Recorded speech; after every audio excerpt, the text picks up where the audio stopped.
अस्सलाम वालेकुम दोस्तों, आपके अपने चैनल प्योर देसी टिप्स में हम आपको खुशामदीद कहते हैं। मेरी तमाम दोस्तों से गुजारिश है कि चैनल को सब्सक्राइब कर लें और बेल आइकन को दबाना हरगिज़ न भूलें ताकि आने वाली हर वीडियो का नोटिफिकेशन आप लोगों को मिल सके।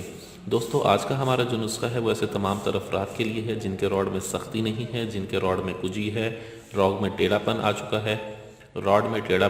है, रॉड लागर हो गया है, अंदर की तरफ धुस गया है या बिल्कुल पेंसिल की तरह बारीक हो गया है, जड़ से पतला है और आगे से मोटा है। ऐसे तमाम तरह अफराद के लिए नुस्खा बहुत ही ज़बरदस्त है, बहुत ही आला है।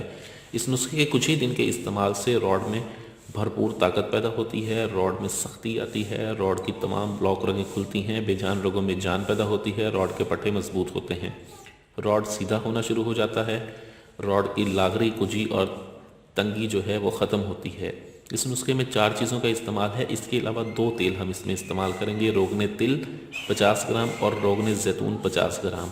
हमने करना यह है कि यह दारचीनी है, दारचीनी बारीक छाल, देखें इसकी छाल देखें कितनी बारीक है, ठीक है। बारीक छाल वाली हम दारचीनी का इस्तेमाल करेंगे इसमें 1 तोला। उसके बाद हमारे पास खरातीन है, खरातीन का हमने इसमें इस्तेमाल करना है 2 तोला, ठीक है। जौंग हमारे पास है, जौंग का हम इसमें इस्तेमाल करेंगे 2 तोला। लौंग है, लौंग का हम इसमें इस्तेमाल करेंगे 5 ग्राम और सिर्फ 5 ग्राम हमें लौंग की टोपियाँ चाहिए होंगी, नीचे वाला हिस्सा हमने इस्तेमाल नहीं करना। हमने करना यह है कि सबसे पहले हमने दारचीनी को जो है वो खरल में डाल के बिल्कुल अच्छी तरह इसका बारीक सफ़ूफ बनाना है और सफ़ूफ इस तरह से बनाना है कि बिल्कुल मिसले मिदा इसका सफ़ूफ हो।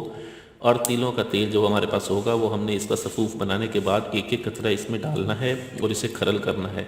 एक एक कतरा इसे डालते रहें इसमें और इसको खरल करते रहें, एक एक कतरा डालते रहें, खरल करते रहें।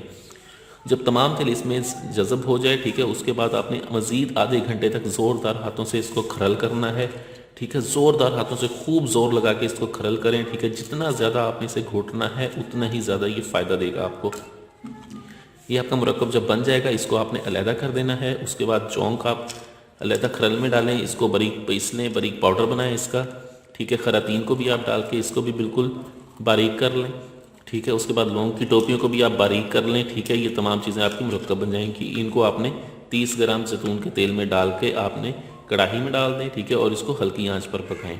जब ये हल्की आंच पर पक जाए, पक के तेल 20 ग्राम रह जाए, उसके बाद आप ये मुरक्कब इसमें शामिल करके इसको मज़ीद आधे घंटे तक पकाएं। आधे घंटे पकाने के बाद ये आपका तेल आपके पास तैयार हो जाएगा। इसको छान लें, छान कर महफूज कर लें, रोज़ाना रात को इसका इस्तेमाल करें। इस्तेमाल के पहले 15 से 20 दिन बिस्तरी से बिल्कुल मुकम्मल परहेज़ करें।